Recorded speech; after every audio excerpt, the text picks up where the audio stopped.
প্রিয় দর্শক, আসসালামু আলাইকুম। আপনাকে স্বাগতম আরেকটি নতুন আলোচনায়। ভারতীয় রয়ের প্রধান এসেছিলেন ঢাকায় খুব গোপনে। মাত্র কয়েকদিন পরেই বাংলাদেশের সব থেকে গোপন গোয়েন্দা সংস্থার 6 জন কর্মকর্তা রওনা দিলেন পাকিস্তানের দিকে। তাদের ফ্লাইট নাম্বার, রুট, এমনকি তাদের নেতৃত্বে কে ছিলেন সবকিছু ছাপা হয়ে গেল ভারতীয় একটি মিডিয়ায়। কিন্তু এখন একটা প্রশ্ন থেকে যায়, এই তথ্য ফাঁস হলো কিভাবে, আর কেই বা ফাঁস করলো?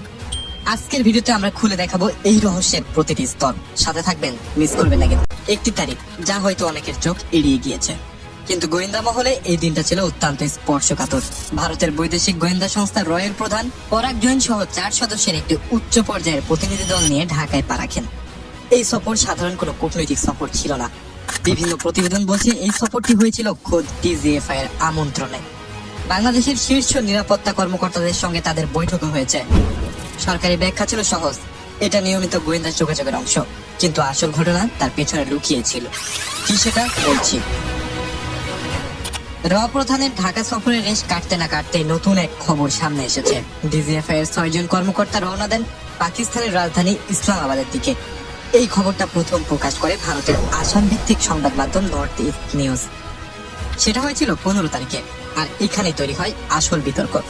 কারণ প্রতিবেদনে শুধু এই সফরের কথাই বলা হয়নি, সঙ্গে দেওয়া হয়েছিল অস্বাভাবিক রকমের বিস্তারিত তথ্য। কি ছিল সেই তথ্যে, সবকিছু আমি একে একে বলবো। সেই প্রতিবেদনে উল্লেখ ছিল কে নেতৃত্ব দিচ্ছেন এই প্রতিনিধি দলের, কোন দেশ হতে তারা যাত্রা করেছেন, এমনকি কোন নির্দিষ্ট ফ্লাইটে তারা ইসলামাবাদে পৌঁছেছেন। তাহলে একবার ভাবুন তো, একটি দেশের গোয়েন্দা সংস্থার কর্মকর্তাদের নাম, রুট আর ফ্লাইট শিডিউল যদি প্রতিদ্বন্দ্বী কোনো দেশের গণমাধ্যমে প্রকাশ পায়, তাহলে সেটা নিছক সংবাদ নয়, এটা সরাসরি জাতীয় নিরাপত্তার সঙ্গে জড়িত একটি বিপজ্জনক পরিস্থিতি। কিন্তু প্রশ্ন হলো, এই তথ্য কোথা থেকে এলো? গোয়েন্দা বিশ্লেষকদের মতে এই ধরনের স্পর্শকাতর তথ্য ফাঁস হওয়ার মূলত 3টি সম্ভাব্য পথ থাকে। প্রথমটি হচ্ছে অভ্যন্তরীণ সূত্র, অর্থাৎ সংস্থার ভেতর থেকে কেউ তথ্য পাচার করেছে। দ্বিতীয়টি হচ্ছে প্রযুক্তিগত নজরদারি, বিমান ticket booking system, immigration database বা যোগাযোগ নেটওয়ার্ক থেকে তথ্য সংগ্রহ করেছে হয়তো। সর্বশেষ এবং তৃতীয় কোনো দেশের গোয়েন্দা সংস্থার মাধ্যমে তথ্য আদান প্রদান, যা পরে বাণিজ্যিকভাবে ব্যবহৃত হয়েছে। এখন প্রশ্ন হলো, এর মধ্যে কোনটা এখানে ঘটেছে সেটা আমরা সঠিকভাবে বলতে পারবো না। তবে বলা যায়, এই তথ্য ফাঁসের প্রভাব শুধু একটি সংবাদ প্রতিবেদনে সীমাবদ্ধ থাকবে না। প্রথম এবং সব থেকে বড় ঝুঁকি হলো বিদেশে দায়িত্বরত বাংলাদেশি গোয়েন্দা কর্মকর্তাদের ব্যক্তিগত নিরাপত্তা। যখন কোনো কর্মকর্তার নাম, ফ্লাইট রুট প্রকাশ্যে চলে আসে, তখন তিনি শুধু একজন কূটনৈতিক বা কর্মকর্তা থাকেন না, তিনি হয়ে ওঠেন সম্ভাব্য নজরদারি বা এমনকি হুমকির লক্ষ্যবস্তুতে। বিশ্বজুড়ে গোয়েন্দা ইতিহাসে এমন বহু উদাহরণ রয়েছে যেখানে পরিচয় প্রকাশ পাওয়া মানেই ছিল মিশনের ব্যর্থতা। দ্বিতীয় সমস্যাটি আরো গভীর। গোয়েন্দা সহযোগিতা মূলত দাঁড়িয়ে থাকে পারস্পরিক আস্থার উপরে। যদি বাংলাদেশের গোয়েন্দা যোগাযোগ এমন ভাবে বারবার ফাঁস হতেই থাকে, তাহলে ভবিষ্যতে অন্য দেশগুলো বাংলাদেশের সঙ্গে সংবেদনশীল তথ্য বিনিময় করতে দ্বিধাগ্রস্ত হবে। এটা শুধু একটি সফরের প্রশ্ন নয়, এটা দীর্ঘমেয়াদী বাংলাদেশের কূটনৈতিক এবং প্রতিরক্ষা সম্পর্কে বিশ্বাসযোগ্যের প্রশ্ন। সেটা বাংলাদেশ কি ধরে রাখতে পারবে? তৃতীয়ত, ঝুঁকিটি সরাসরি প্রতিরক্ষা সহযোগিতার সঙ্গে জড়িত। বাংলাদেশ বর্তমানে একাধিক দেশের সঙ্গে প্রতিরক্ষা সম্পর্ক এগিয়ে নিয়ে যাচ্ছে, যেখানে রয়েছে চীন, তুরস্ক, যুক্তরাষ্ট্র সহ বিভিন্ন দেশ।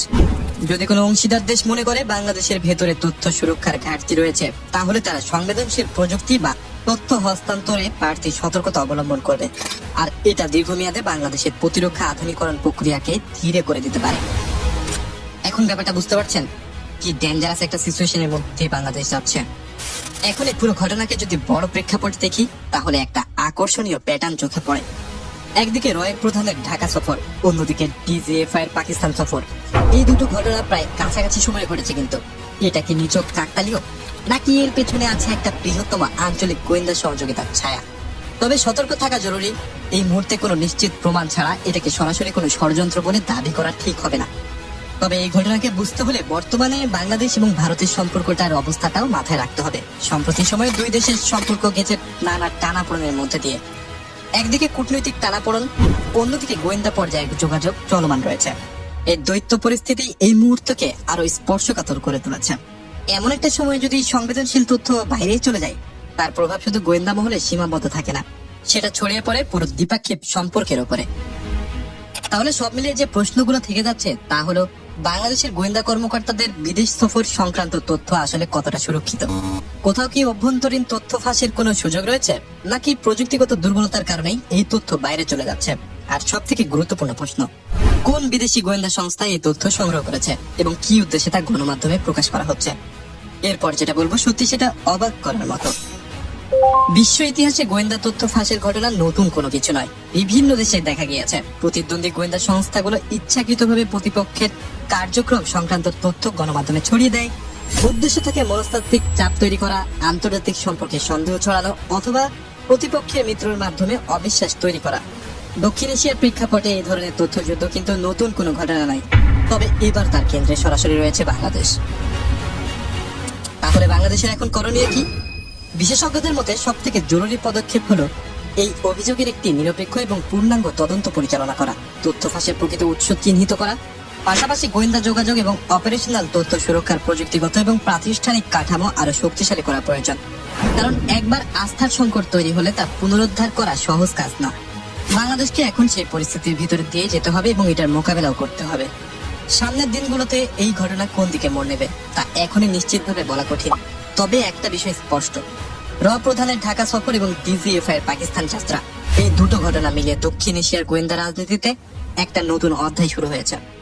বাংলাদেশ এখন এমন এক অবস্থানে দাঁড়িয়ে আছে যেখানে প্রতিটি পদক্ষেপ আঞ্চলিক শক্তিগুলোর নজরে থাকছে। এই ঘটনা আমাদের মনে করিয়ে দেয় গোয়েন্দা তথ্যের নিরাপত্তা শুধু একটি সংস্থার বিষয় না, এটা পুরো জাতির নিরাপত্তার প্রশ্ন। আপনার কি মনে হয় এই তথ্য ফাঁসকে নিছক দুর্ঘটনা, নাকি এর পেছনে আছে সুপরিকল্পিত কোনো উদ্দেশ্য? কমেন্টে আপনার মতামত জানান। আর এই ধরনের বিশ্লেষণধর্মী কন্টেন্ট নিয়মিত পেতে চ্যানেলটি সাবস্ক্রাইব করে রাখুন এবং বেল আইকন ক্লিক করে নোটিফিকেশন বেল অন করে দিন, যাতে পরবর্তী ভিডিও মিস না হয়। দেখা হবে পরবর্তী কোনো বিশ্লেষণে। ততক্ষণ ভালো থাকবেন, সুস্থ থাকবেন। আল্লাহ হাফেজ।